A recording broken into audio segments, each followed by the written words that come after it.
Shortly after college, I got married. We immediately moved into a basement apartment because that's all that was available with our budget. This placed an poltergeist, and my wife was terrified. Whatever resided there with us made it clear it wanted to leave alone. Dishes, glasses, and other items would fly off the shelf. My wife was it several times. There was always an ominous feeling like we were being watched. At night, when we walked through the apartment in the dark, there would be instantly bright flashes of light that was illuminate the entire room. One night while we were going to bed, as soon as my wife and I walked into the bedroom, we heard a voice from nowhere saying, "Move." My wife looked at me. I looked at her too. I said loudly, "You have got it, bird." We moved out 2 days later and stayed with family. The old lady who owned the place died a few months later and the house was torn down. It is still an empty lot to this day, nothing but grass and a tree. I still drive by it every now and again.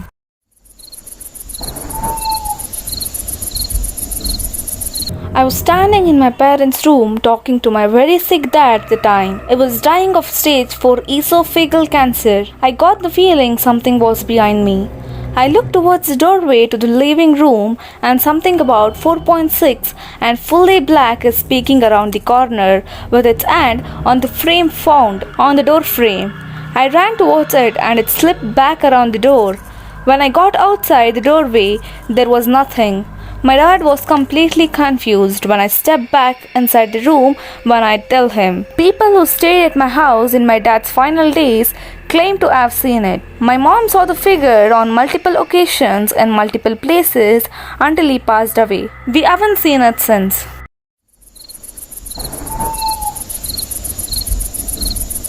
When I was 37, I went to my high school reunion. I flew into the nearest airport and rented a car. The distance was about 35 miles through a very rural and almost abandoned part of the country. About 3 miles outside of town, I see someone on the side of the road flagging me down. It turned out that it was one of the guy I had attended school with. Jim gets in the car and we started talking. I had not seen him 20 years, but he still looked the same, maybe a little older. We get to town and I ask him if he wants to come to the VFW and have a drink. He says, "No, just take me home." Jim's parents had lived only a few blocks from my grandmother's house, and I turned in that direction, but he said to take me in the outskirts of the country.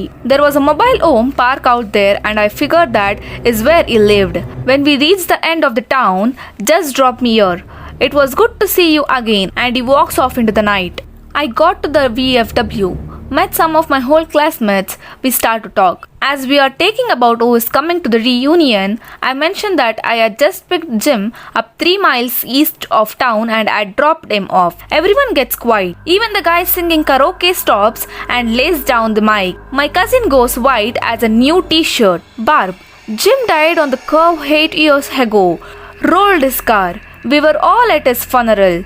I was told. I started to feel really dizzy and I went out to the car to take some deep breaths. There on the seat is a local newspaper printed 8 years previous containing Jim's obituary. I still have the paper. Someone take credit away from me. I can't stop reading ghost stories.